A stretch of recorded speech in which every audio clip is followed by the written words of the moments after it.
నమస్తే, నేను మధు. లోకేష్ గారు ఇప్పట్లో ఆంధ్రప్రదేశ్ డెవలప్ కోసం ఎంత ముందుకెళ్తున్నారో అందరికీ తెలిసిన విషయమే. అయితే ఆయన సోషల్ మీడియాలో పోస్ట్ చేసినటువంటి ఒకే ఒక డైలాగ్ వల్ల ఇప్పుడు ఆయన పొలిటికల్ పుష్పగా అయితే మిగిలిపోయారు. సో ఏంటి ఆ డైలాగ్? మరి జగన్ కి ఆ డైలాగ్ నిజంగానే వార్నింగ్ గా మారిందా? ఈ రోజు మనం తెలుసుకుందాం. ప్రస్తుతం మనతో పాటు ఉన్నారు senior journalist doctor Durga Vadlamani గారు. వారిని అడిగి మరిన్ని విషయాలను తెలుసుకుందాం. నమస్కారం మేడం. మేడం, లోకేష్ గారిలో ఈ యాంగిల్ ఎప్పుడు చూడలేదు మేడం. అసలు ఆ ట్వీట్ చూసాక ఏంటి మేడం ఆ డైలాగ్ ఒకసారి చదువుతాం మనం. ఫ్లైట్ టికెట్ నాదే, మ్యాచ్ టికెట్ నాదే.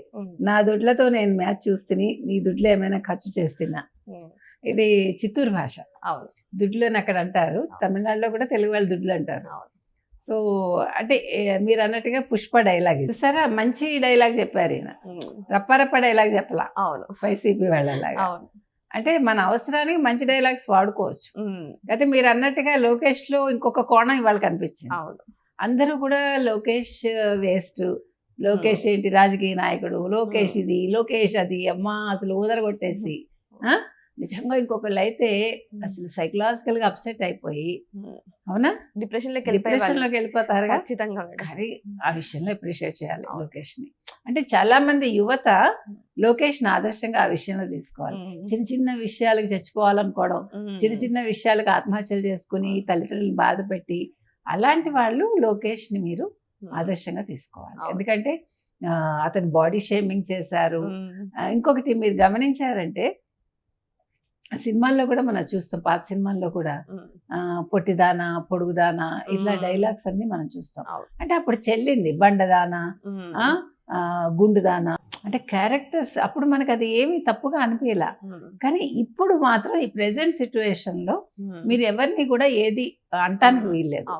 బాడీ షేమింగ్ అస్సలు కుదరదు. ఒకప్పుడు అయితే పారపళ్ళవాడు, ఎత్తుపళ్ళవాడు, అట్లా రకరకాలుగా అనేవాళ్ళు. బాగా అంటే ఏమనాలి, మిమ్మల్ని బాడీ షేమింగ్ అనే కాదు, అన్ని రకాలుగా కించపరచటం.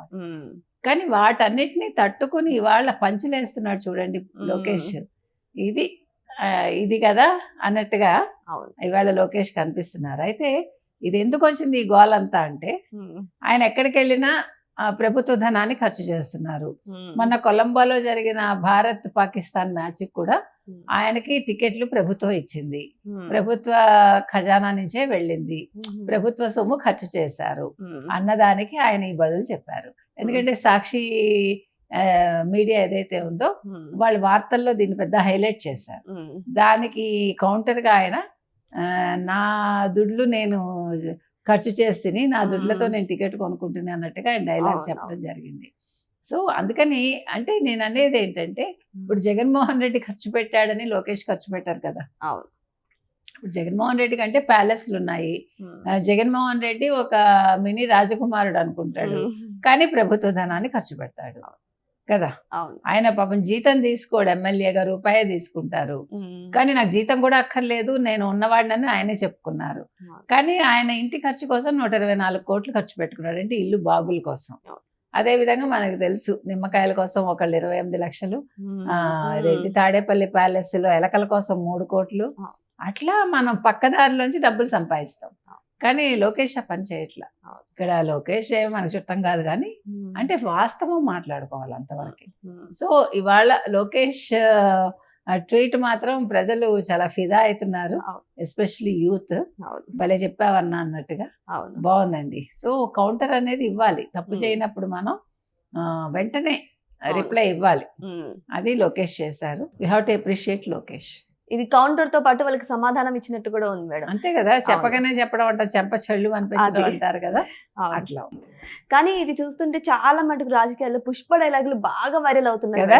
మొన్నేమో అంబటి రాంబాబు గారు తగ్గేదేలా అని చెప్పేసి అన్నారు. అంతకు ముందు వాళ్ళ కూతురు గారు కూడా చెప్పారు కదా తగ్గేది. వాళ్ళు ఇలా కాదు, 2 రకాలుగా చూపిస్తున్నారు అందరూ, వైసీపీ వాళ్ళు. అవును.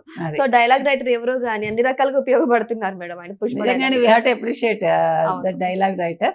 ఎందుకంటే ఇవాళ మీరు అన్నట్టుగా ఈ పుష్ప డైలాగ్స్, అసలు పుష్ప సినిమానే ఒక పెద్ద గందరగోళానికి దారి తీసింది.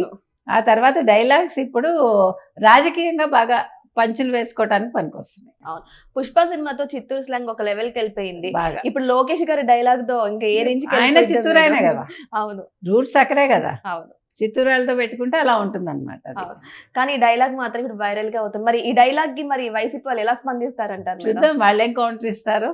వాళ్ళు ఇప్పుడు మరి వాళ్ళు రాయలసీమ డైలాగ్ ఇస్తారా ఏమి ఇస్తారో చూడాలి. వాళ్ళు డైలాగ్ తీసుకుంటారు లేకపోతే దాంట్లో ఉన్న అర్థాన్ని తీసుకుంటారు? వాళ్ళు అన్ని విపరీతార్థాలు నానార్థాలే తీసుకుంటారు. సో ఏదేమైనా సరే ఇప్పుడు నారా లోకేష్ గారు పోస్ట్ చేసినటువంటి ఈ డైలాగ్ మాత్రం ఇప్పుడు వైరల్ అవుతుంది.